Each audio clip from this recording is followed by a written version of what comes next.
Greetings and salutations. I would like to welcome everybody back, and some of you for the first time, to the Full Sport Press Podcast, the premier sports podcast for the consummate sports fan. And this is your one-stop shop for all sports-related news and topics. I am J-Ho.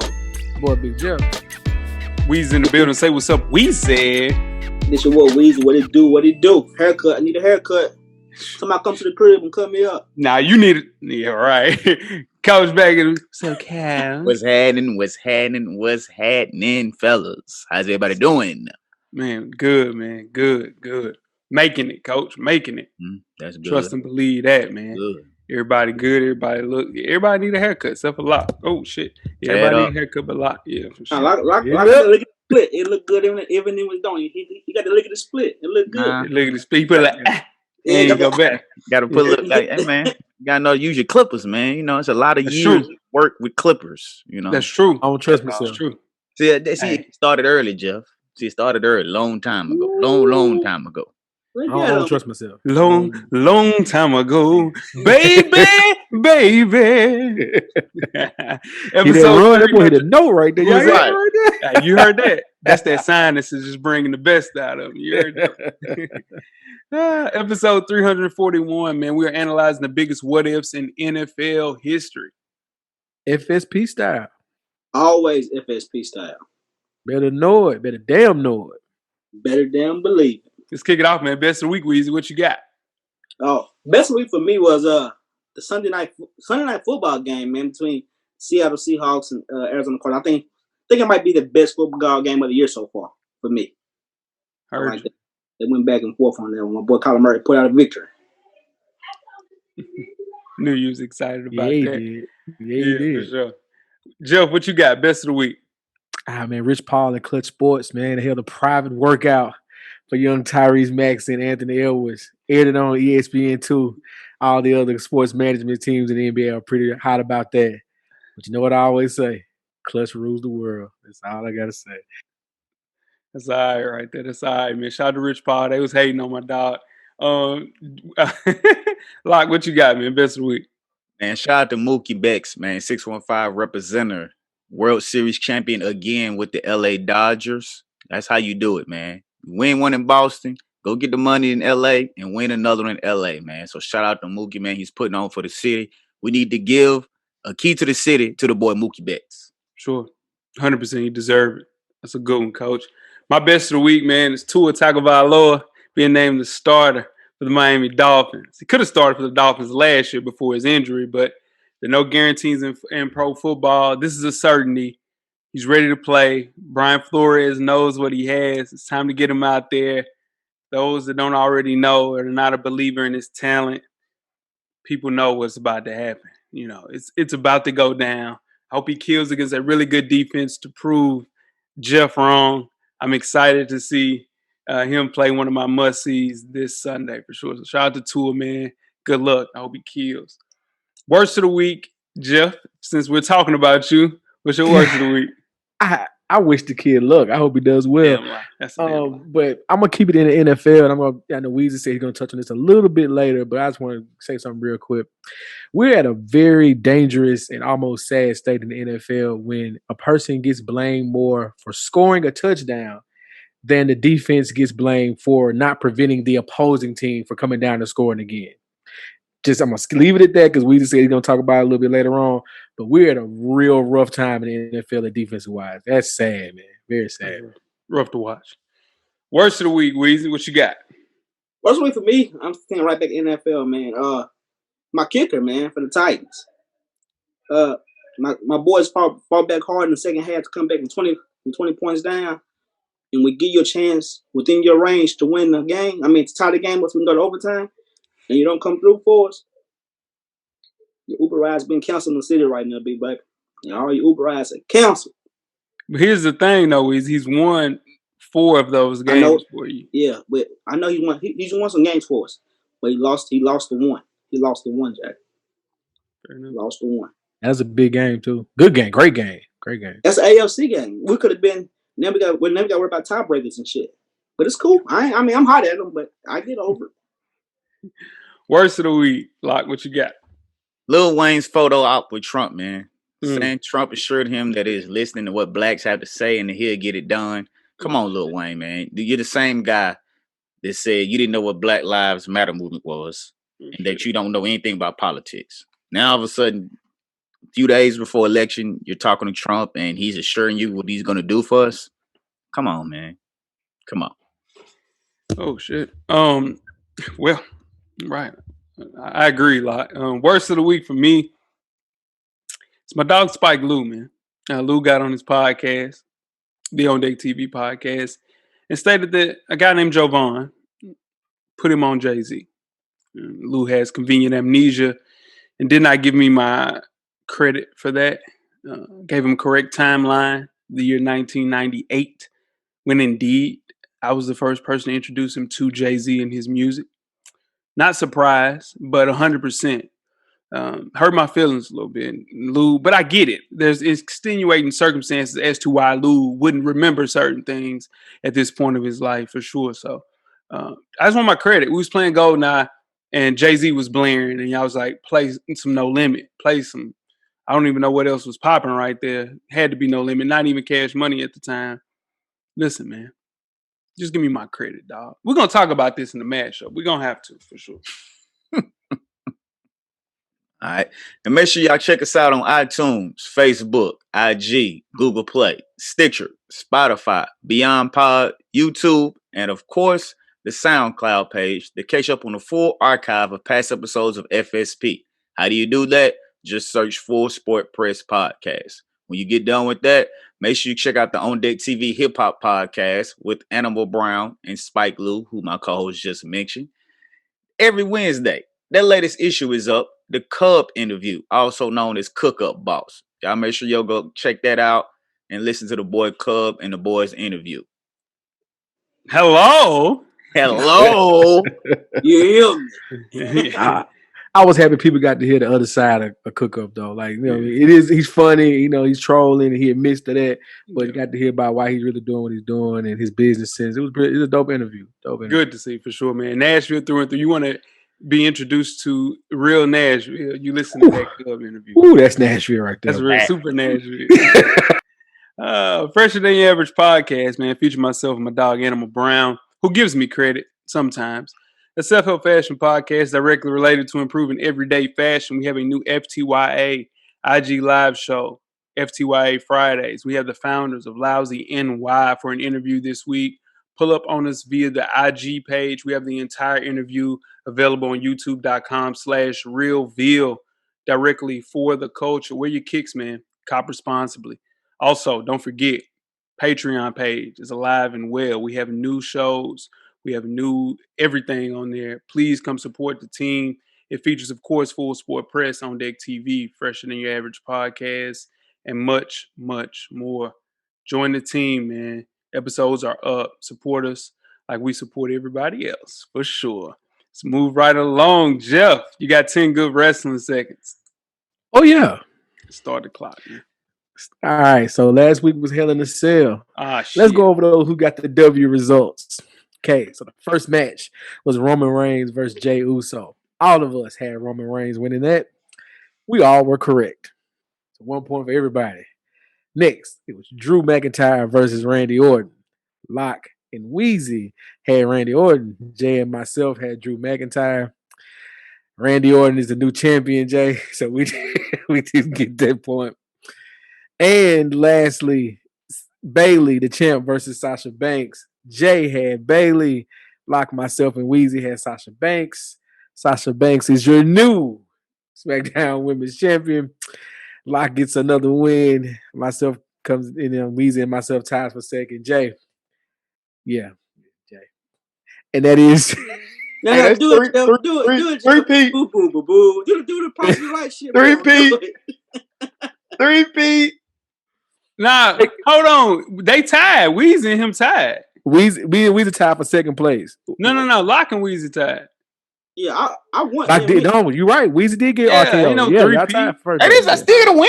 Nah, what do you mean? That's a tie. Hey man. Don't be mad, man. Don't be mad, brother. Don't be mad, brother. That's your way of getting them back in. for gas money, house money last week. My dog don't call and check on me no more. Like, you know what I mean? My only good friend in the world, man. Don't call me, man. Okay, make sure you check out each and every Thursday morning, 8 a.m. Central Time for 808s and Chair Shots, the wrestling podcast you never knew you loved, but you just found out you did. Me and my guy Nick, we here for you, man. Make sure you tune in. Most definitely, man. Now, tweet us with questions throughout the week at Full Sport Press. Don't forget to comment and give us a thumbs up or a thumbs down on the YouTube page, on the iTunes page. Please rate and subscribe. But more importantly, don't forget to tell a friend. Tell a friend. Tell a friend. Tell a friend. To tell a friend that the revolution will be podcast. And then before we get started, the first half, Weezy, do you have a yellow box of Cheerios award recipient for the listeners? I do. This week's award recipient is former Florida State football coach, Bobby Bowden. This is probably why I ain't heard from my dog like as of late. Yes, Bobby Bowden loves him some President Trump. Now, the 91-year-old former Florida State coach released a statement after he successfully beat COVID-19. He said, and I quote, "I've had a chance to get a lot of wins in my life, but I really wanted to win this one because I wanted to be around to vote for President Trump," end quote. Now, Trump returned the love with a Twitter thread Thursday morning calling Bobby Bowden, and I quote, "one of the best coaches ever in college football." I literally said the exact same thing a couple of weeks ago about Bobby. Shit's out the door now. Bobby is the coach that he is because of on the backs of black athletes that he recruited. 100%. What a doof. And as your older age, I get it. You start to make mistakes. You start to do things that are uncharacteristic. I understand that. But that shit goes out the door. He's in the box with Lil Wayne's. He's in the box with Kanye West. Bobby, how does it feel to have your coach in that same realm? The great Bobby Bowden. Hey, so y'all ready to get started to the first half? No. Hold on, Locke. I got this. You mean wait till they interview Steve Spurrier or Urban Meyer? Boy, Urban Meyer. No, Urban Meyer ain't going. Urban Meyer ain't going. I guarantee you, Steve Spurrier, card carrying member. Listen, the reason I am a Florida fan is because of Steve Spurrier. And hey, if it happens, he 100% will get put in that box. And you don't want to get in that box. It's people that's on that box, that's inside that box. Yeah. And listen what I'm trying to tell you. They'll never get out of it. They will never, ever get out of that damn box. You better people that we know that are home. Let's go. No, I'm saying I'm talking about public figures. Don't put that mic in front of Steve Spurrier and ask him about that because he's definitely going in that box. He definitely. Steve Spurrier might say some stuff Bobby Bowden never would say in public. Hey, he ain't said it though. Bobby on record supporting certain situations. Bobby was riding high in this statement. Man. My family did not vote for nobody else. Sure. I was like, dang, but Trump. Bobby. Bobby. Who the mad? Who's more mad? Ward Dunn or Chris Winkie?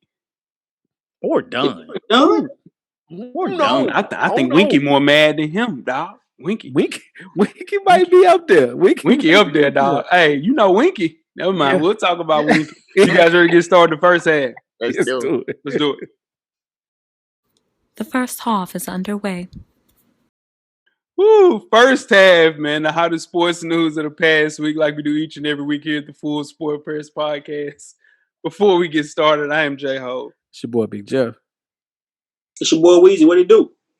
It's your man, Coach Locke. Locke, where can they find you on social media, my brother? Man, they can find me on Twitter or IG at Locke_the_great. It's THA. Get at me. Yeah. Weezy. My son, where can they find you at? I'm FSP_Weezy on IG and I'm at Weezy on Twitter. God damn. Jeff, what about you, bro? I'm Jay Easley 84 across all social media platforms. Ooh, and I'm Jay Ho, man, on Instagram and Twitter. Have a conversation with me on Twitter, man. Let's get to talking some basketball, some football. Woo, Weezy, you are up, man. We have a 3 and out with you. You ready to get things started, brother? Yes, sir. Get it. This week's 3 and out. I asked for 5, Jeff. but they gave me 3. This week's 3 and out. It starts with a little NFL went crazy this weekend. All right, Atlanta Falcons, man, finna win a football game. They're in the huddle, and Matt Ryan tells he clearly tells Todd Gurley, "Don't score. They're gonna let you score. Don't score. Don't score."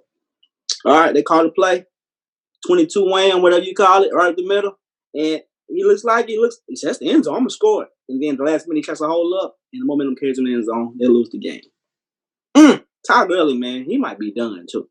Number 2, Buda Baker gets a 90-yard interception, and out of nowhere, DK Metcalf was chased by a dog from the hood and catches Buda Baker right before he scores a touchdown. Buda Baker like, I don't know where he came from. Atlanta and he didn't score. He got hawked. Number 3, Jay's boy Baker Mayfield threw 5 touchdowns and 1 interception to win the football game. Now, I'm going on record. That's something we might not see again for the whole season. We might not see that again. That's 3 and out for me right there. Most definitely, man. Good job, Weezy. We only gave you 3, man. You wanted 5. I only gave you 3 for sure. Jeff, you are up with our fantasy football breakdown. Which week is it, Jeff? This is week 8. Right.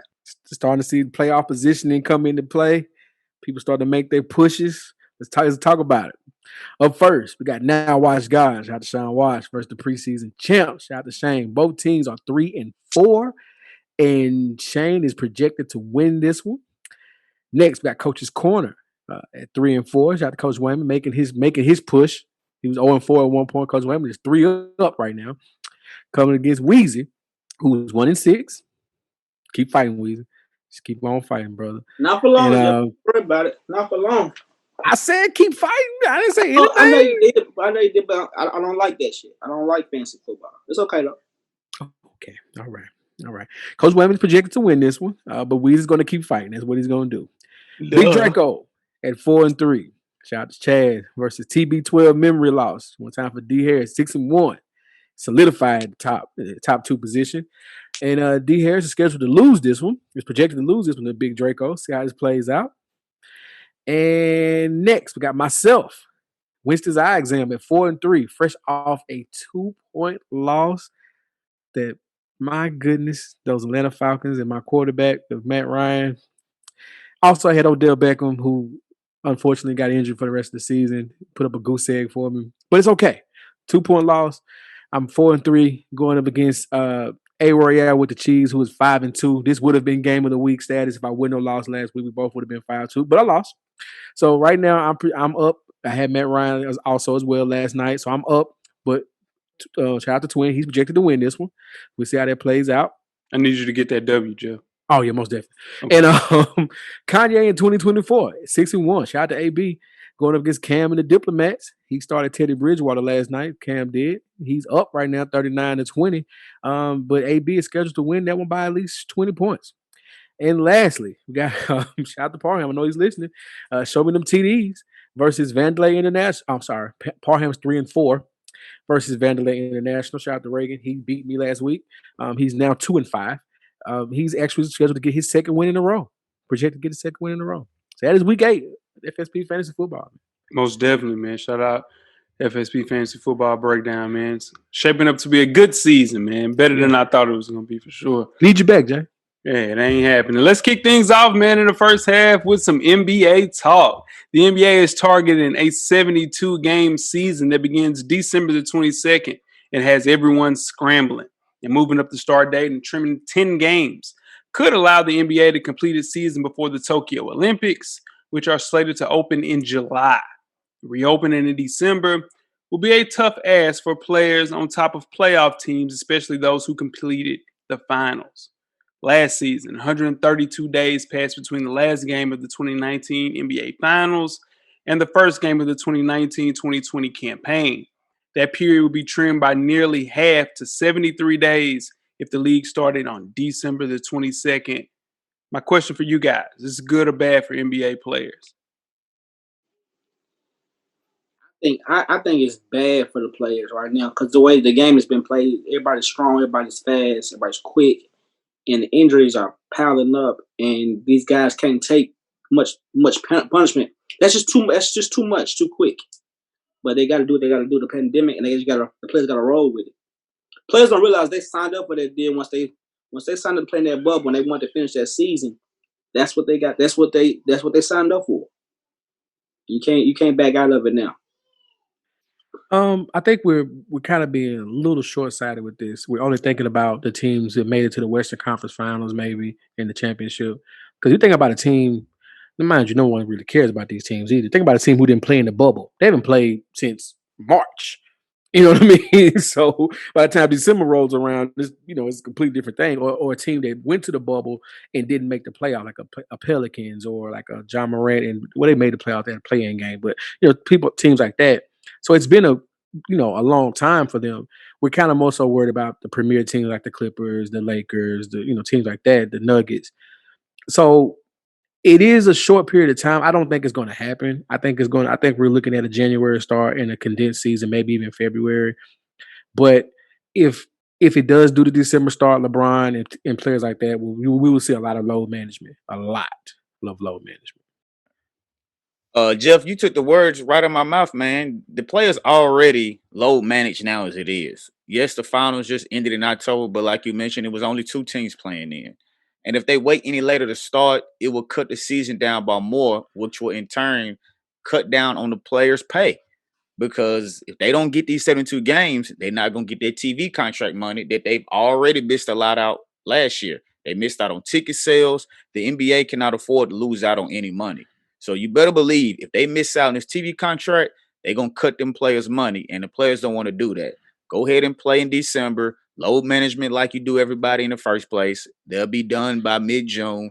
They can be ready for the Tokyo Olympics, and everything is back to normal. Yeah, man, you guys are accurate with a lot of those statements. A December restart could boost revenue by $500 million compared with a post-Christmas restart. And like Jeff mentioned, 8 of the NBA's 30 teams haven't played since March the 11th. So that means 22 teams have been idle since the first round of the playoffs ended September the 22nd. Now, I get it. We're looking out for our 2 best teams that play, which is Miami and the Los Angeles Lakers. The Los Angeles Lakers have a generational talent within LeBron James, so you want to make sure that he is ready to play in 2021.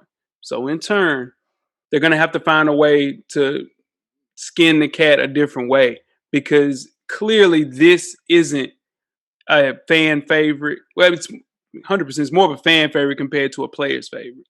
And they got to find a way to meet everybody in the middle. And also on top of that, COVID-19 is still real, man.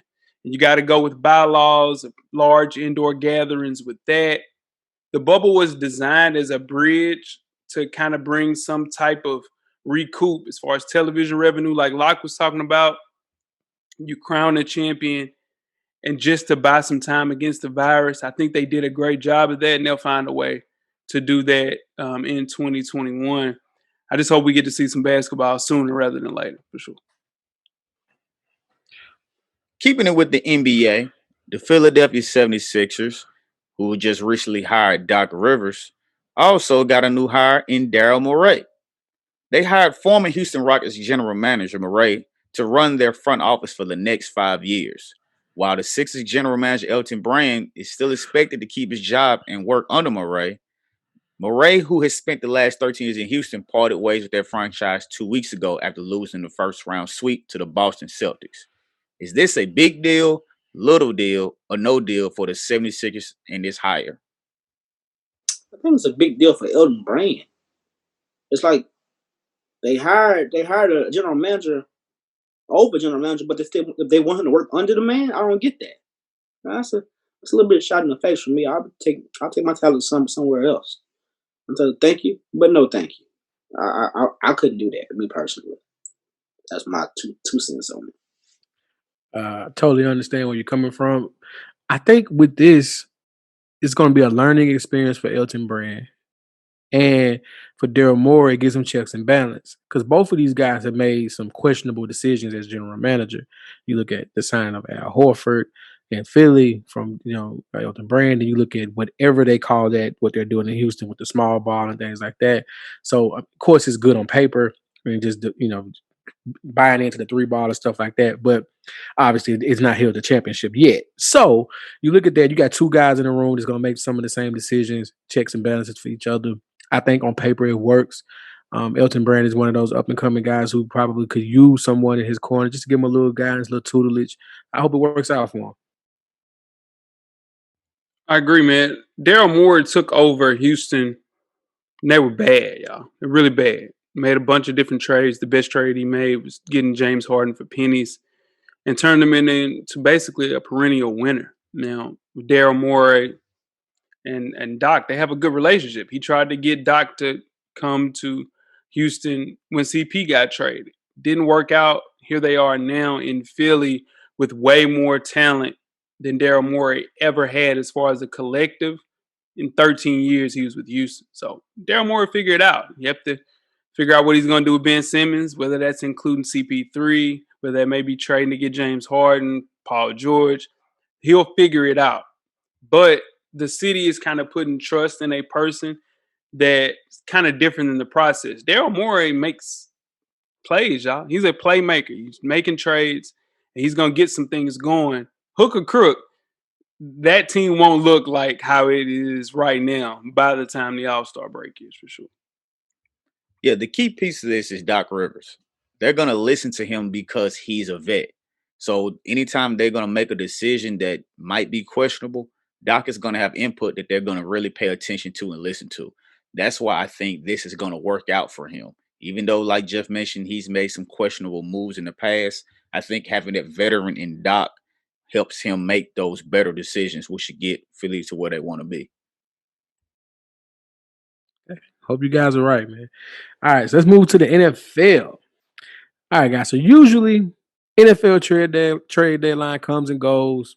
Not much happens unless it's the Trent Richardson trade from a few years ago, stuff like that, But normally it's not like the NBA chaos that happens on trade deadline for them. But this year could be a little bit different. A handful of small moves have already happened, but we're all kind of wondering, are teams that are pulling for playoff position right now going to make some big moves? A couple of superstars, I should say, that are rumored to be on the move are Stephon Gilmore, Adam Thielen, Julio Jones, and more. Are we going to see an NBA-esque NFL trade deadline coming up this week, guys? I think we're going to see more trades. I don't think we're going to see NBA-esque, but I think we're going to see more trades than normal. I do think Stephon Gilmore is heavily talked about by the NFL execs, especially with the Patriots struggling right now. That's the best option they got to trade. That's their best piece. So I think Stephon Gilmore will get dealt. I think JJ Watt is the one that we will see get moved. He's getting long in the tooth. He's been injured prone the last few seasons. In Houston, that season's gone down the drain. They're 1-6. So they're looking to get any kind of thing going to help them get back on track. And a team that's looking to win now, that's one defensive piece away, this could be the piece. So I could see JJ Watt being on the move during this season right here. I'll take him in Tennessee right now. I think the entire Cowboys and Vikings need to be blown up. Blow the shit up. Trade every one of their superstars and get draft picks. We've seen this has been very successful for a bunch of teams, not necessarily during a trading deadline, but through free agency time and trades when they're first started to be proactive right after the Super Bowl. JJ Watt, dude, listen, Houston doesn't have any picks. He goes, you just let him, he can walk in March, y'all. 2021, he's a free agent. You don't have any draft picks. You'll get some draft picks for him. Let him go somewhere else to compete for a championship because he's going to leave you anyway. AJ Green no longer has a long-term future in Cincinnati at this point. $18 million. You can get rid of that, and you can also get some draft picks to help out on both sides of the ball for Joe Burrow. The person that should have been traded already is Julio Jones, though, because he's carrying $23 million, y'all. He won't be traded because they think that they can still compete in that conference, especially in that division. But to take on his contract, which runs through 2023, get that off the books. You have a budding star in Calvin Ridley. You could do that. There's some trades that could be made. I think the NFL is staying packed because they're not into making big splashes like Jeff and Locke mentioned. So It'll definitely happen, but I think the person is most likely to go is J.J. Watt and Stephon Gilmore too. Wow. I can see AJ Green going to a contender, hopefully playing for some meaningful football. Yep. And we would love to have him in Buffalo. And, If the Cowboys are smart, they'll get rid of Mark Cooper today. No, they can't get rid of Mark Cooper. That's $54 million they would have to pay. But they could get rid of somebody per se like Jalen Smith. They already traded Everson Griffin. DeMarcus Lawrence is trash.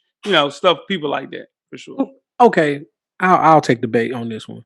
If you're the Cowboys, and not to stay on this too long, why just punt this year? Because if you bring Dak back, you have the weapons still. But the thing is, you gotta sign some. They need some corners. They need some safeties, and I think they're gonna address that. They got Diggs. He's fine, but that is it. The rest of that secondary is trash. I don't know why they haven't addressed that. The elephant in the room is they don't have a corner. They don't have any safeties. That's why they get blitzed every Sunday or Monday or Thursday. You know what hurt them? No preseason hurt Dallas a lot 100%. because this crept up on everyone. No one saw them being this bad. Like that bad. I mean, yeah, Dak hurt. Andy Dalton gets hurt. They're bringing a third string guy, but man, no one saw them being like this. No, they're real bad for sure. Y'all ready to go on to the halftime? Let's get it. Let's go. Let's do it. We're at the midway point. Enjoy all of the halftime festivities. Halftime, in case you missed it, the Lakers and the Dodgers pulled a double-double. Los Angeles is title town for the time being. It's not often that a sports city follows up one title by also winning the next major sports championship awarded. Now, with the Los Angeles Lakers defeating the Miami Heat in the NBA Finals and the LA Dodgers defeating the Tampa Bay Rays in the World Series on Tuesday night, they join an elite list of teams that pulled off the double-double with a 1988 and a 2020 win. Crazy. Now, the question I have for you guys, which team will repeat as champions in 2021? The Lakers or the Dodgers? Lakers. I mean, if I got a choice between those two, baseball so hit and miss. Shoot, anybody, the Orioles can get hot next year and win the World Series. I'm gonna just go with the Lakers. Honestly, with the way baseball set up, I think the Dodgers have the best chance. They're one of the 4 best teams, I think, in baseball. They have a chance to repeat. I mean, of course, Lakers have LeBron. At some point, though, Father Time's gotta start catching up a little bit to do. That's just a little. It ain't happened to Tom Brady. It kind of has. He just has weapons. Dude, you know what? He got weapons. He has weapons everywhere, Weezy. Yeah, for sure. Yeah, but still, he's still throwing the football to him. Yeah, but I'm like telling you. Not like he used to. He ain't throwing it down the field like he used to. And them cats he's never been the type to throw the football down the field like that. He got 2 number ones, 2 starting tight ends, 2 starting running backs. Like what else? And he's breaking Antonio Brown. What else does he like? He still got to be out there calling the plays and throwing the football, y'all. They can't throw it to themselves. No, you're right. What I'm trying to tell you, you see how he looked in New England them last 2 years? My bad, Jay. Go ahead. No, you got it, Jay. You see how he looked in New England them last 2 years? He had 112 yards in the Super Bowl, the last Super Bowl they went to. They didn't have no receivers to get open. You see how they doing, Cam? You see they got damn Julian Edelman out for the year and shit. Mm-hmm. You think you mean you ain't gonna get him no help? You got no help, and you gonna blame this man's career on this? Yep, that's what they gonna do. But I'm gonna go with the Dodgers also because the Lakers are just an injury away. It doesn't 1 or 2 people. Not saying I want it to happen. I pray to God it doesn't happen, but you're more likely to see those injuries in the NBA than you are in baseball. And if you see that injury in baseball, you can kind of get by depending on where that is. So I'm going to go with the Dodgers. Sure. Now, the Lakers is, like Weezy mentioned, it's going to be tough because they have so many free agents. They got 10 guys that are free agents on the team. Trying to bring back everybody and reconstruct those contracts is going to be very difficult. They do have AD and LeBron.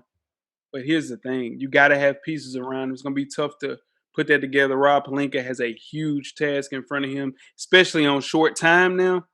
So in turn, I'm going as well with the Dodgers. I picked the Dodgers to have the best overall record in 2021 as well.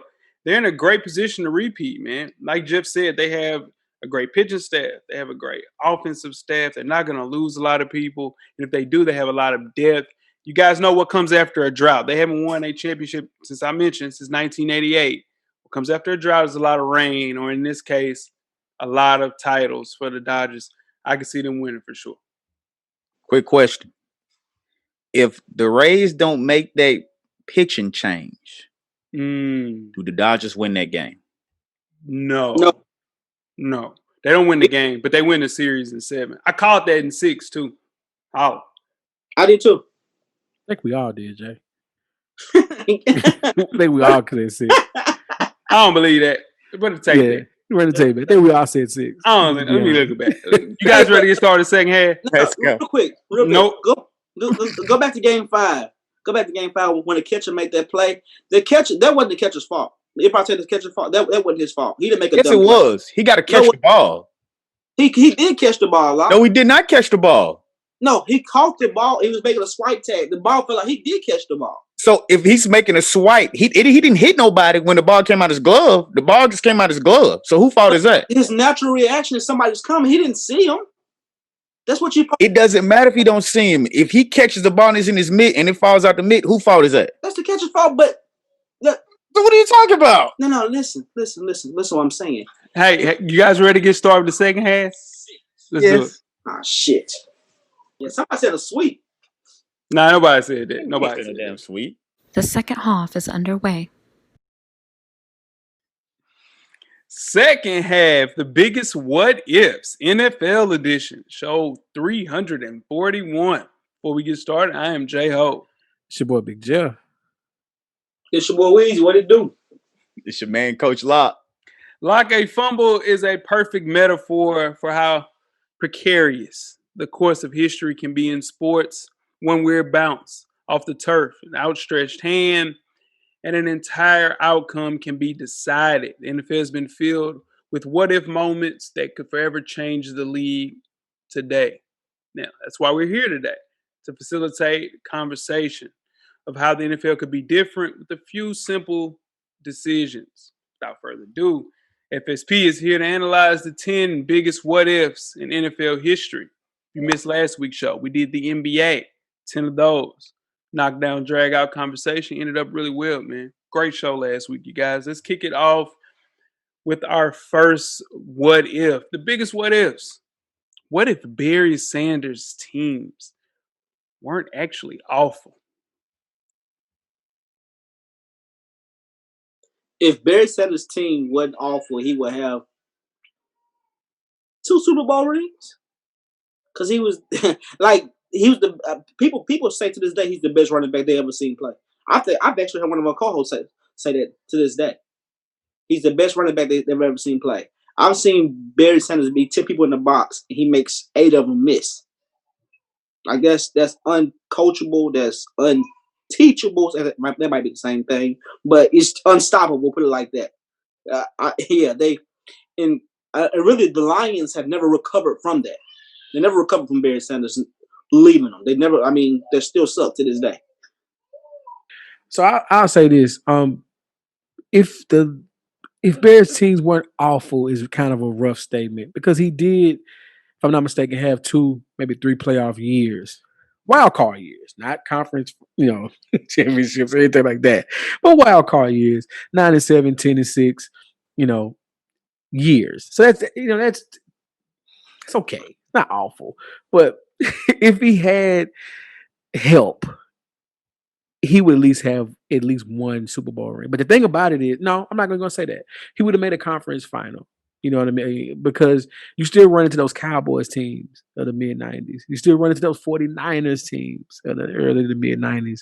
So he would have had to have a stacked offensive unit to compete with that. And it was just Barry. Just to be honest. Barry had a little bad luck, not because of his own fault. He had 2 offensive linemen that were really good offensive linemen. One wound up getting killed in a wreck, and another one got hurt.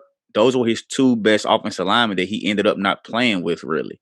And like you mentioned, Jeff, the Niners we were rolling, Cowboys were rolling. So I could see maybe having a NFC championship appearance, but I don't think it gets any further than that because he didn't ever have the quarterback to get him there. 100% like. I mean, even some of Barry Sanders' mythical records, they still stand to this day, y'all. Even if when he retired, he was 100% healthy. A healthy, like it would be the equivalent of LeBron James retiring in Cleveland. Now, granted, LeBron James went further than Barry did, but he just didn't have any help. He did not have the cast of characters around him. Playing in 10 seasons, he only played 10 seasons. He made the playoffs in only half of them. Never made it past the wild card in just 4 of those 5 postseason appearances. So I think the conversation has to be if he was able to stay healthy and get to a situation where he just had a quarterback. He had, oh my God, he had the worst quarterbacks that a superstar has ever had. And then on his way out the door, the Lions tried to get some of his guaranteed money out of retirement. So, of course, if he played, I think the better question would be if you switch Barry Sanders and Emmitt Smith, what would things look like? That indeed is the better question. That's dangerous. Yeah, that's a dangerous. Just think the Lions have 2 players that retired not because of injuries, not because of you know, nothing. But so you know what? My team sucks, and I can't go out there and waste my talent no more. 100%. It's organizational chaos. Ruin some of our best quarterbacks, ruin some of our best wide receivers, and they stopped 2 generational talents from seeing the best of them because they didn't know what the hell to do. Organization. Jeff mentions this all the time. One of his things, you have to develop young talent, and they don't have the pieces to do that with the Lions at all. The Jets, whoever you want to go with, there's some problems there, man, for sure. Next biggest what if, the NFL. What if Bo Jackson, he stayed healthy? That's another thing. Now, Bo Jackson, I can like Barry Sanders. If he stays healthy, Bo Jackson is one of those players. Him, T.O., LeBron James, Tom Brady. I think they're like robots. I think they got something in them like every other human just don't have. Serena Williams. I think they're bionic. Anytime a man can walk up a wall like that, like come on, that's the shit you see stunt devils do in movies and shit. That people he did it by himself with no stretching or nothing. And his injury was so bad that they said it was ripped off his leg. Come on, man. And he thought about actually playing again, but they told him if he played again, shit, he won't be able to walk no more. So Bo Jackson, I just think that he was just robbed. And if he would have played again, I think Emmitt Smith would have been in trouble with them records too. I'm going to take this one outside of football, outside of sports. Bo Jackson, if Bo Jackson, that doesn't happen, if he continued to play and stay healthy and play at the level that he was, destined to be and where he was and, keep ascending, we see someone that rivals Michael Jordan with endorsements and likability and relatability and nationwide, universally recognized. He's one of those athletes because that Bo Knows campaign is something that you can do constantly. And if he had a few more years and a few more highlights, it would still be huge. I mean, it's still a big enough thing right now. His sneakers come out, they retro sneakers, they still sell them, they still sell out, or T-shirts and things like that. But we really would have saw someone that would have been one of those athletes that for years to come, to right now and beyond, would have been like, that's Bo Jackson. People still revere him now, but I'm talking about Michael Jordan status. Really believe that. Bo would have been mentioned with the greats of Barry and Emmitt Smith, and rightfully so. During his first 3 seasons, he played in just 28 games for the Raiders, splitting time between baseball and football. In those seasons, he rushed for over 2,000 yards, 11 touchdowns, and was averaging 5.3 yards per carry. And he did this splitting touches with Marcus Allen. You got to think about that. Marcus Allen was a great running back too. So for Bo Jackson to get those accomplishments split in time only shows how great he was. And like Jeff mentioned, his shoes have been he'd have been Michael Jordan on the football and baseball field. That's exactly what he would have been. I think to this day, people argue, especially from a different generation, that Bo Jackson is the best pure athlete of all time. Blend of speed, agility, strength. Bo Jackson would have been the first person of our generation, because Cal Hubbard was the first person to be in the NFL and the MLB Hall of Fame. He was that good. He was an all pro in the NFL. He was an all-star in baseball. And that hip injury that Weezy mentioned totally changed the trajectory of a generational talent. I think this dude would have been marked as the best athlete of all time. And what he did, just short amount of time, have people wondering what if, and that I think is, as far as injury related, that's the biggest what if in sports history as far as an injury for sure. Bigger than you would say, like who do we? Oh, Brandon Roy's and Greg Oden's, Bo Penny Jackson's, Hardaway. all yeah, Penny Hardaway. I think this is bigger than Penny Hardaway for sure. Grant Hill. Grant Hill, yeah, for sure. Jeff, the next biggest what if. Don't do me What? like that, man. I know, man. I'm sorry, man. What if Scott Norwood made the kick? All right. I guess I'm going to go first on this one because Weezy just sat back and chilled, so I got it. As a young lad in South Nashville, this was the first NFL game I remember watching with my father. It's what made me a lifelong Buffalo Bills fan is this game. I remember the play. I remember the timeout before the play. I remember saying we're going to win to my dad, and he said, "What did you say? We? That's your team." I said, "That's my team," and it's been my team since then. And he missed it. He missed it, and we lost three more after that. Three more after that, man. We weren't close in the other three at all. Like we weren't even close in the other three.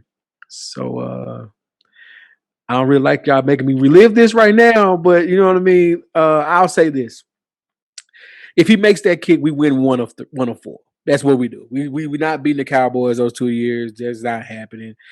The Washington football team with Mark Rippon and forget my Darryl Green, that they were more talented than we were coming in. We lost that one by 14. That might have been the second closest one. So maybe that would have been a little bit closer. We had the confidence of winning the big game before then. But that was our one to win. And Scott Norwood. Yeah. Jeff, which one would you rather have back? That one or the Music City Miracle? That one. I mean, because even with the Music City Miracle, we weren't favored to win. You know what I mean? Like even that was an upset. Like we came into Tennessee and it came into what was the LP Field then, right? Yeah, LP Field. It was Yeah, Adelphia. it was Adelphia. Now, you're right. It was Adelphia then. We came into Adelphia and we were underdogs. So losing that game, yeah, it hurt the way they get cheated like that. But it wasn't a missed field goal to win the Super Bowl. Like that's tough right there, man. That changed my whole football career. I got one. You know what I mean? I'm still looking for one. Like, you know what I mean? You Raiders, you 49ers fans, I got multiple. You know what I mean? Like, you got stuff to read. You saw it in your lifetime, too. You know what I mean? So, yeah, I'm done. I'm all right. I'm out. Yeah, that kick. Unfortunately, they never they never recovered from it to this day. They still recover from the front offices. They never recovered from it, and they waste a lot of quarterback talent and Jim Kelly and all them boys. And yeah, I'm gonna stop because Jeff feels bad. I feel bad for him, so I'm gonna stop. Well, we know it clearly gives Jim Kelly a little hardware and gives him another asterisk on his, not asterisk, but another notch on his career. But the biggest thing is Bill Parcells. His career would be differently. He became only the 8th head coach to win multiple Super Bowls, which makes him universally regarded as a first ballot Hall of Famer and one of the greatest coaches of the modern era. If they don't lose that, now Bill Parcells just goes to the group of coaches that won one Super Bowl. So that's a big difference. Oh, Marv, that's a great point, Coach. I didn't even think about the other side of the ball. Marv Levy led that team to 8 playoff appearances during their most successful spell in franchise history. To compare, the Bills have made the playoffs just twice since the year 2000. So if you make that kick, they would have been in a situation where they won their first Super Bowl, and perhaps you could get some free agents to come to Buffalo in the cold because it's a destination spot. Because you know what? We're going to win. that possibly could lead to more championships because of that kick. Because, like I just said, you guys were clearly outmatched in your other three performances. Here we go. You get into a situation where you maybe get a different defensive person or that extra offensive person that could get you over the hump. And we're looking at maybe 2 or 3 championships, man. So that kick changed the trajectory of the entire franchise, man. And I'm gonna move on for sure. That's rough. That is rough.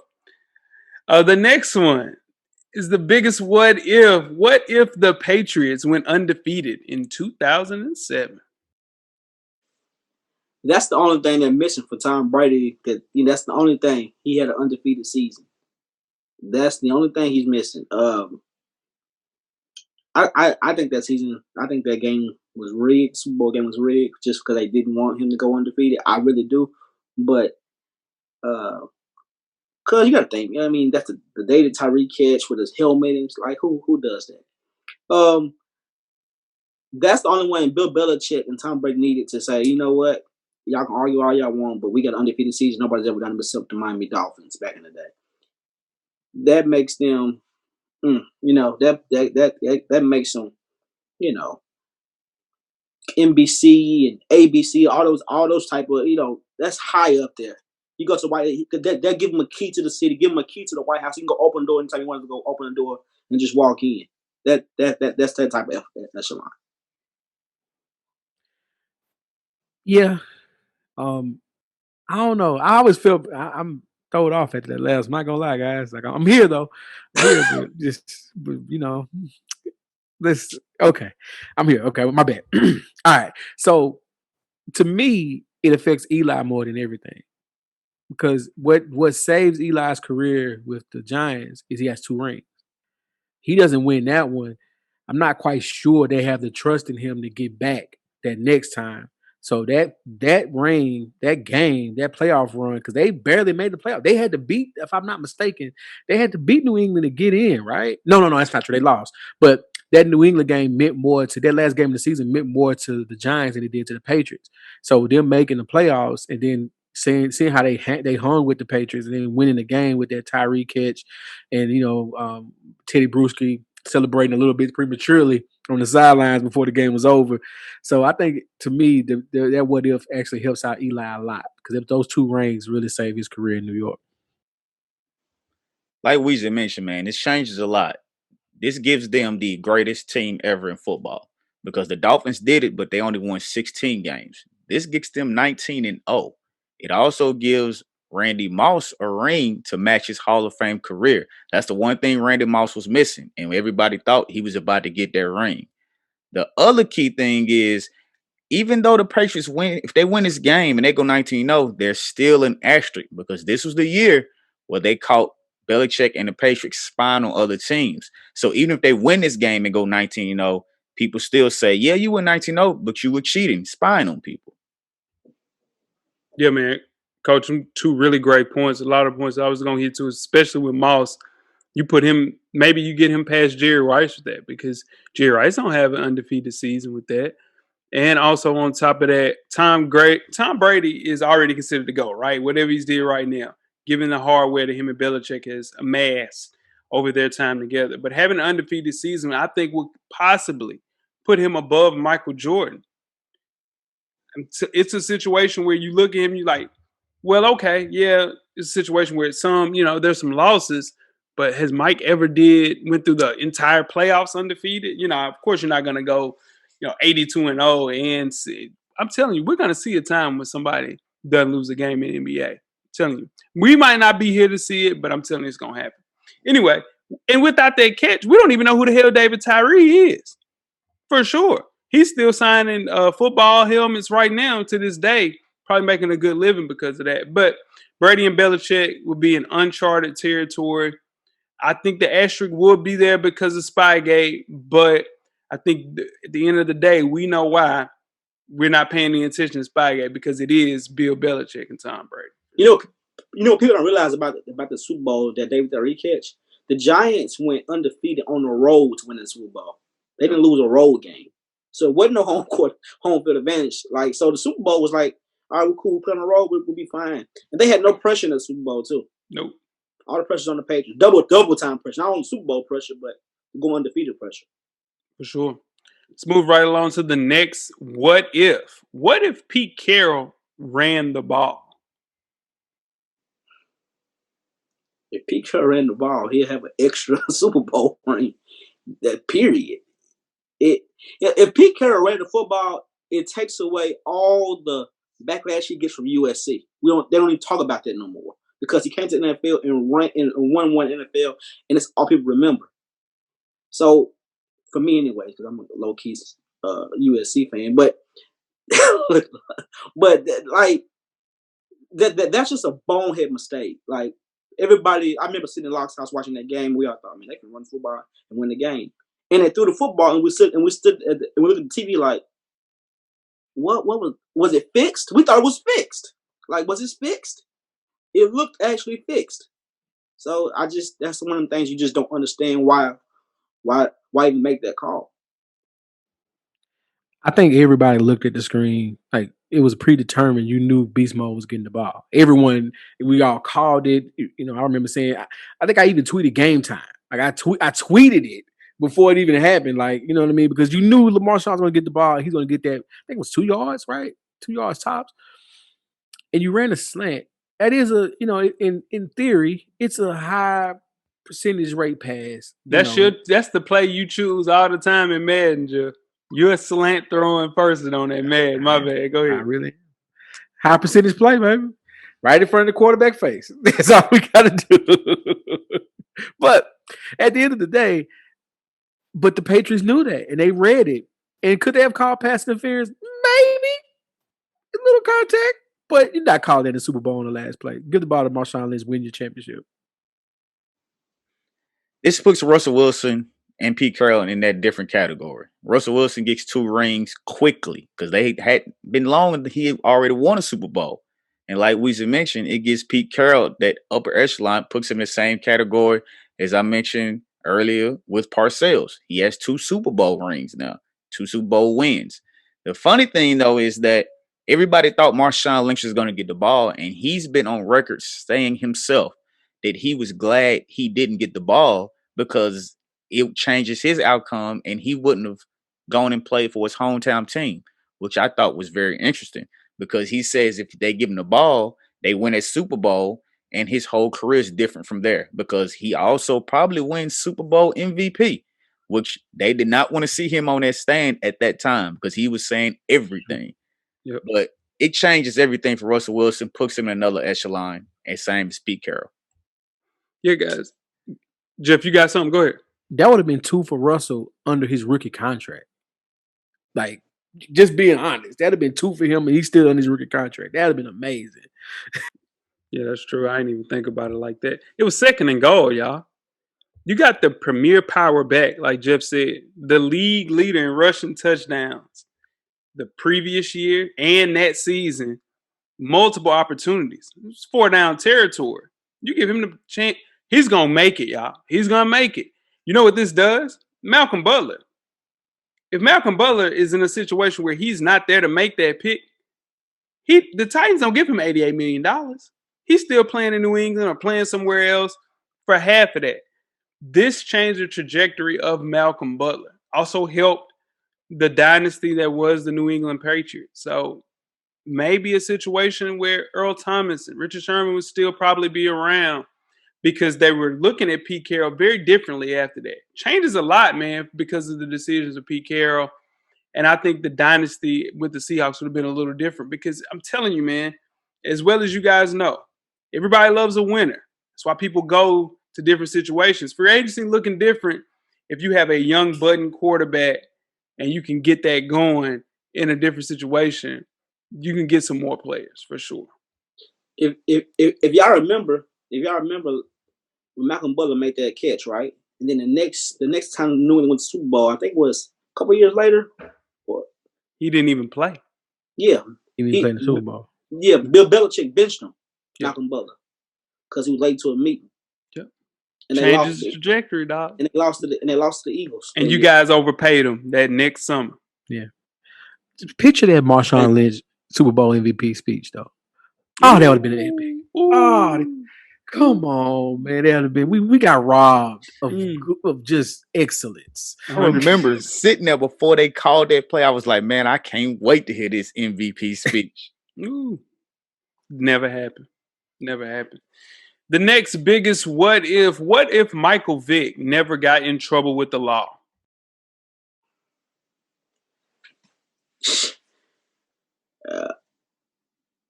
Man, Michael Vick never got in trouble with the law. I think they would have won the Super Bowl. I really think Atlanta Falcons would have won the Super Bowl. I think Michael Vick is on this same cloud that Russell Wilson's on right now. That Michael Vick would have been right there. And only thing that Super Bowl MVP, 2-time MVP, Michael Jordan type status. Michael Vick, type. Huh? Go ahead. I'm talking about endorsement wise. He doesn't get in trouble. He has that bounce back year that he has to have because he was coming off of a bad year and he was making some bonehead decisions out the field with the weed and the water bottle and all that other stuff. So I think I agree with Weezy. They somehow figured it out because they were close. They were a playoff team. They were 10-6 one year. I believe they may have even been 11-5 another year after that. So the team was close. They just had a bad year coming off their injury the year prior to that. So I think one Super Bowl and he leaves Atlanta before that second contract and goes somewhere else eventually. He doesn't finish his career in Atlanta. I don't think so. I think the biggest changes are Julio Jones and Matt Ryan. They're not Falcons. They don't give up those picks to trade up to get Julio in their draft, and they definitely don't get Matt Ryan. The years before Vic got in trouble, they only went to the playoffs twice, and they lost in the conference championship once and the division once, and both of those losses were to the Philadelphia Eagles. So I don't know if he's still there, they still get over that hump because they're not going to get those players like Julio to help him. So I'm not sure if he actually wins another Super Bowl if that doesn't happen. Not another, but I'm not sure if he wins a Super Bowl. I'm sorry. Michael Vick was a generational talent, something we saw before Lamar Jackson. He was Mike Vick. He sabotaged his career with that situation, banned for 2 years. With that missed time, all the momentum that he had built back in 2006 when he set the record for the most rushing yards by a quarterback in a season, he would have found a way to figure things out. I don't think, again, he finishes things in Atlanta because he did so much in Atlanta, being Ron Mexico. We don't even have to talk about that. I think he would have had a long, successful career somewhere else, but I think 100% he would have been a Hall of Fame quarterback and something that I'm sure, regrets to this day. He made a bonehead mistake. Even he talked about this last week, y'all. He was on with Fat Joe, and they asked him, Fat Joe was like, so what really happened? He said, why'd you get so much time for what? Because you're only supposed to do a year. He said that he smoked weed the day before he went in. And only because the prosecutor had told him, hey, don't worry about it. They're not going to pee test you. You're just going to go in, do your time, do a year. Because he was supposed to do a year in a day. They piss test him. He came back dirty. The judge was like, oh, you think this is a game. Let's put a whole nother year on your shit. And that's why he did 2 years. That's filthy. Hey, dude. And he was like, I had never talked about that. And he talked about it with Fat Joe. It's crazy. That's filthy. But that explains a lot, too, because he was, you look at like his 30 for 30 talking about he wasn't practicing hard. Yeah. Poor DJ Chocolate didn't know what to do half the time because Vic wasn't showing up to practice on time. Yep. So I agree, like we said, Jay, he had to get out of Atlanta. He had 100%. Yeah, I think I won't say it's the best thing happened to him, but it helped him out in the long run. It helped him out. He had to come back. He had to learn how to read defenses. He had to actually work out because the game changed on him. Mm-hmm. He still had the talent, but the game changed. Sure. What ifs, man? The next what if? What if Dez caught the ball? If Dez caught the ball, sure, he'd be rich forever with Jerry Jones, first of all. But if Dez catches that ball, they're Super Bowl team. That's the year they win the Super Bowl. I think he caught that ball. I think the crowd, man, I think he caught that ball. Honestly, I do. But he catches that ball, they win the Super Bowl. And Dez is not on nobody's practice squad right now. Dez is a Cowboy for life. He's somewhere in Jerry Jones' will to this day. Tony Romo is a Hall of Famer to this day. He's not. He's gonna have the biggest contract ever. The Cowboys, and yeah, Jerry Jones is back and he can talk all this shit that he wants to. And right now he's paying for it because he's not winning anything. But yeah, he catches that football. Yeah, he's good. That's Super Bowl. Yeah, I'm not. Yeah, he caught that ball, number one. Like Dez caught it. Like hashtag Dez caught it. Like we know it. It was a bad rule, bad play. He caught the ball.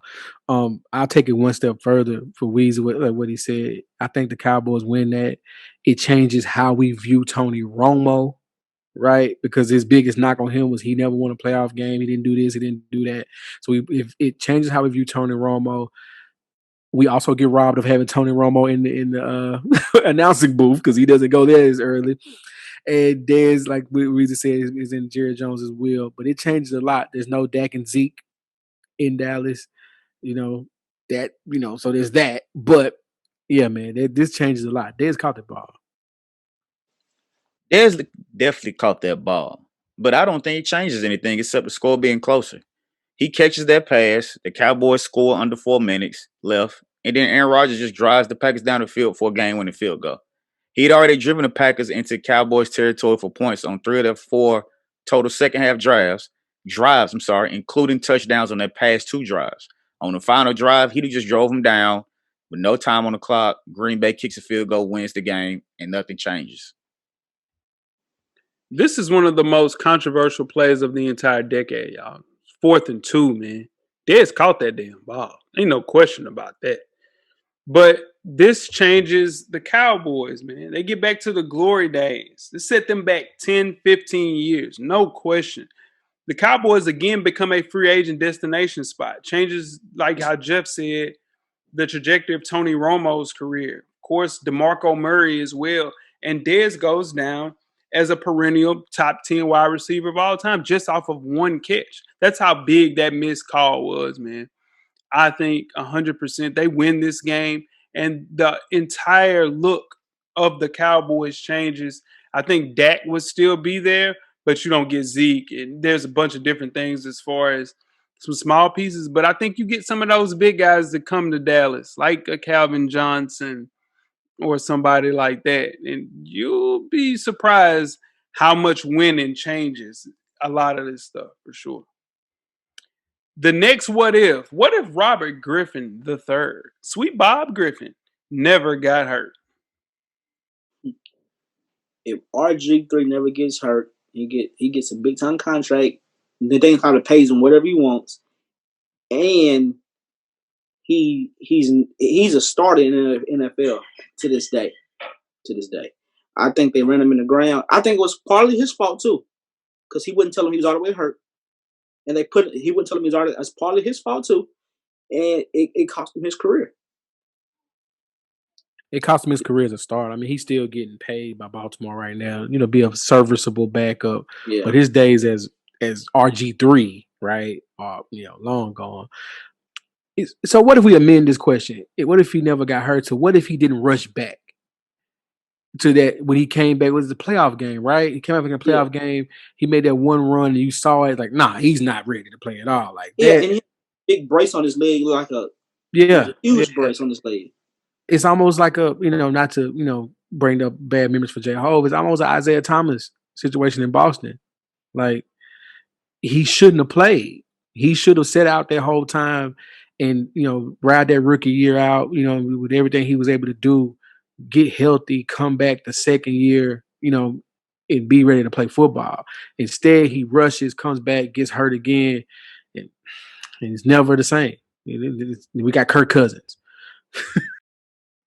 You're absolutely right, Jeff. Great point. The thing was, the doctor never cleared him to go back in. He went in on his own, and the doctor has been on record stating that I never cleared him to go back in that game, and that's how he injured that knee even more. You got to think about it. From 2013 to 2017, they had RG3, and they also had Alfred Morris, Santana Moss, Pierre Garcon, Deshaun Jackson, and Jamison Crowder. And then they had Jordan Reed. So the team was ready to win. They had their quarterback of the future. They had already won they won a playoff game. He had won offensive rookie of the year. Everything was set. He just didn't want to be patient. And it cost the Redskins, the organization, everything they have now, because they have not bounced back since then. Yeah, for sure. Set the entire Washington football team back. With that loaded coaching staff, you guys got to realize this is Kyle Shanahan, Matt LaFleur, and Sean McVay on that staff, y'all. That, with the team that Locke mentioned, they were destined for greatness. RG3 is still a QB1, or maybe in a situation where he's just going down, because him and Andrew Luck was the talk of the town at the time. It was Andrew Luck, or was it RG3? Very similar to how it's Trevor Lawrence and Justin Fields right now. 1 and 2. It's going to be the same thing. Kirk Cousins is a different thing. He would remain a backup. He would have hit free agent in 2016, 2017, I think, instead of playing 2 seasons on the franchise tag. Kirk Cousins' pockets would be a little thinner. So, a lot thinner. So, yeah, man, change the trajectory of a lot of stuff. But with that coaching staff, with RG3 playing at a high level, we would have seen the best of him. We did not see the best of RG3, for sure. Next, what if? What if the Bears drafted Patrick Mahomes or Deshaun Watson instead of Mitchell Trubisky? The Bears drafted Patrick Mahomes. They probably would have had the Super Bowl. They wouldn't have to give up 2 first-round picks to get Khalil Mack because it wouldn't have mattered. It's crazy because if you think about that, they gave up 2 first-round picks to get Khalil Mack and had to make the playoffs since. They still missed field goals to not even make the playoffs. They get to the NFC Conference Championship game that year and probably get in the Super Bowl and play the Patriots. So we see Tom Brady versus Pat Mahomes at a young age for the Super Bowl. Deshaun Watson's in that category as well. I'm glad neither one of those guys went to the Bears. I'm just going to be honest with you.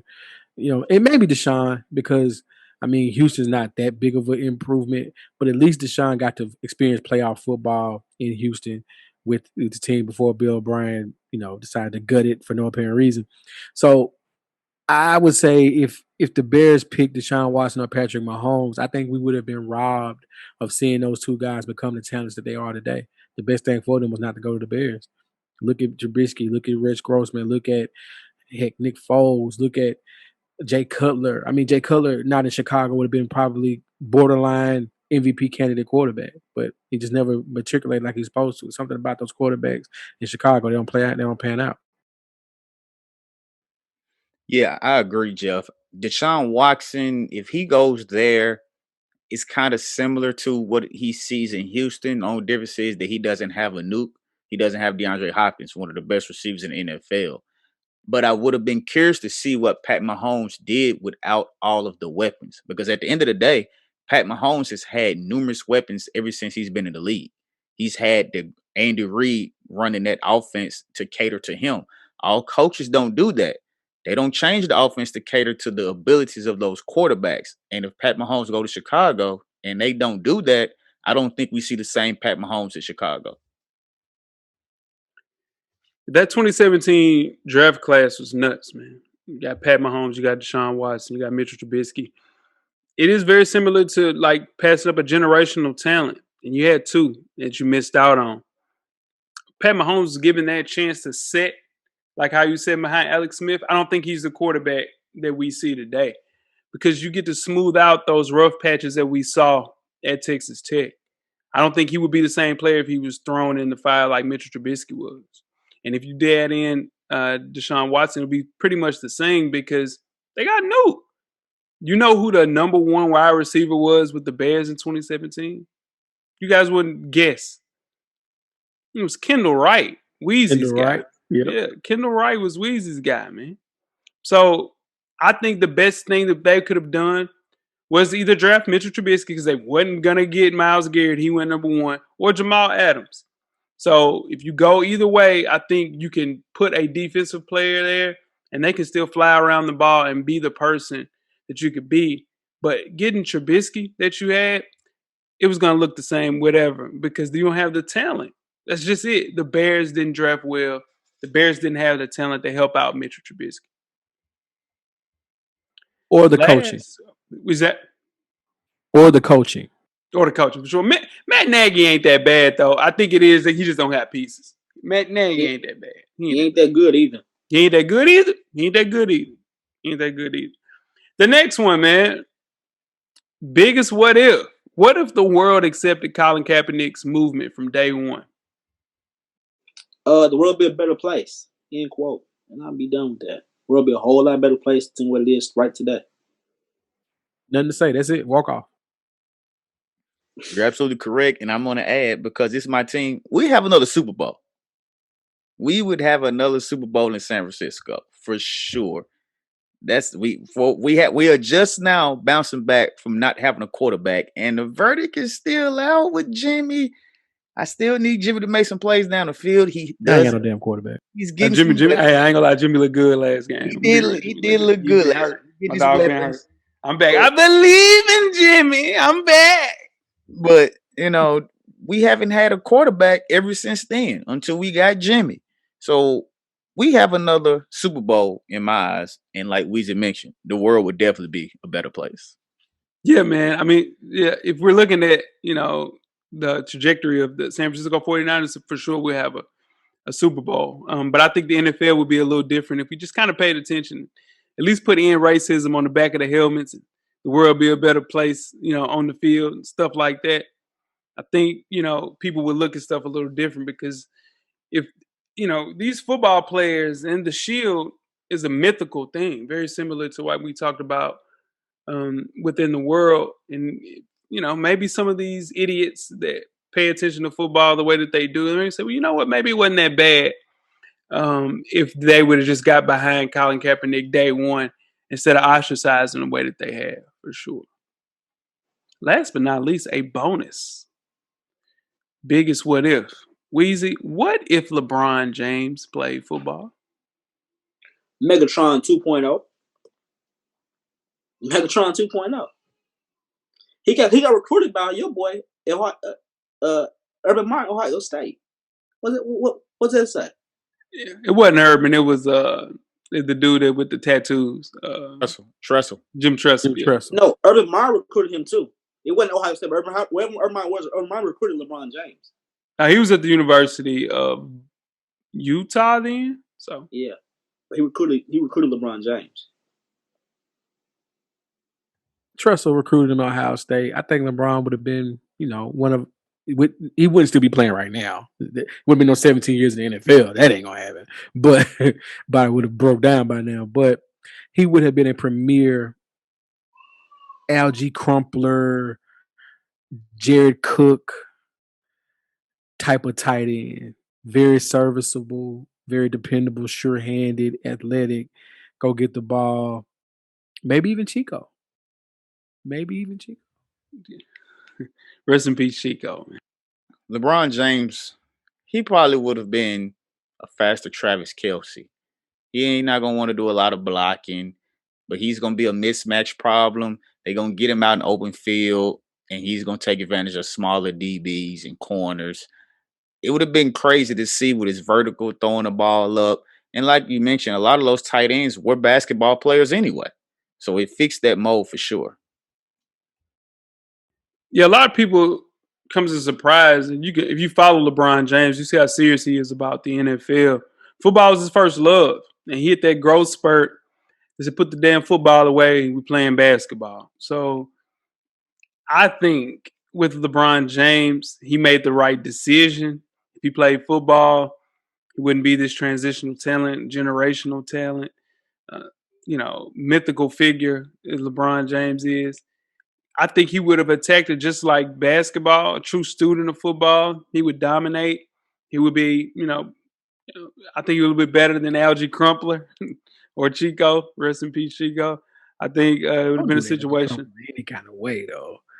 Algie Crumpler was serviceable. Is he a Hall of Famer? I'm saying I think LeBron James would have been a Pro Bowler. Algie Crumpler, did he ever make the Pro Bowl? Yeah, he made the Pro Bowl. How'd you come Twice with Atlanta. Yeah. Mike Vick was throwing him open. Yeah. I can How'd you come dig made the Pro Bowl? That's what I'm saying. Yeah, LeBron would have been a Pro Bowler. Crack staff, get on that Algie Crumpler Pro Bowl. But like, I think if you'd have got lucky to play with, like a Drew Brees or Aaron Rodgers, he 100% would have been a Hall of Famer. But I think he made the right decision for sure. 100% made the right decision. Yeah, for sure. Look at Algie Crumpler before we get out of here. Just think he was at Ohio State and Terrell Pryor throwing to LeBron James. That would have been real. P, are you with me? Hey, Joe, Algie Crumpler was a full-time Pro Bowler. I just said that, Jay. Algie Crumpler was serviceable. Ooh. That's not a slight at all, dude. Nah, that was that was a time. That's all Vic had. That's true, Jeff. That Yes. was. Algie Crumpler was catching all the football. You damn right. Algie Crumpler was open. Algie Crumpler was fucking open, dog. That's fun, man. Going back to the Wayback Machine, man. What Ifs? Been a great series. Check out series 1. We talked about the NBA. We got some more. Like Jeff mentioned. What if Isaiah Thomas didn't get hurt? Man. My boy IT, man. Listen, IT told him that summer. He was in the summer league. They said, man, how much they got to pay? He said, they got to bag the Brinks truck up to pay me, baby. Get what? Damn. Never got it. No Never truck. got that bag. I hate that too because IT was caught. Bro, he was top 5. He was cooking. He's MVP. top 5 MVP votes. Now he's number 3. He was number 3. He was cooking. I ain't gonna let that stress me out. Shout out to IT.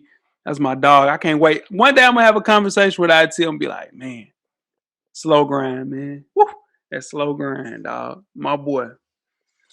Another one in the books, fellas. Held y'all a little long. Weezy didn't clean off his camera. We here though. You know what I'm saying? He in the Still building. here. He got that. Hey, y'all know how much I hate that sweatshirt Weezy got on. Next time I see that, I know for real. Next time I see it, I'm taking it. Goodness gracious. Let's just. With that PSG jacket, I need that too. Let's go. Let's go home. Let me get Let's go home. I need that. I need that. Keep your head up, Weezy. Please keep your head up, baby. Questions, man. Tweet some questions at You're right, my bad. Like, tweet some questions throughout the week of Full Sport Press. And don't forget to comment, give us a thumbs up or a thumbs down on the YouTube page, on the iTunes page. Please rate and subscribe, but more importantly, don't forget to tell a friend. To tell a friend. Tell a friends about the sweatshirt. To tell a friend. Weezy. Everything paid for, baby. Coach Locke. Get a drummer song. Jeff. Camera's always on, brother. Damn right it is, man. The revolution will be podcasted. We are out. For listening to the Full Sport Press podcast page. And don't forget to tell a friend to tell a friend.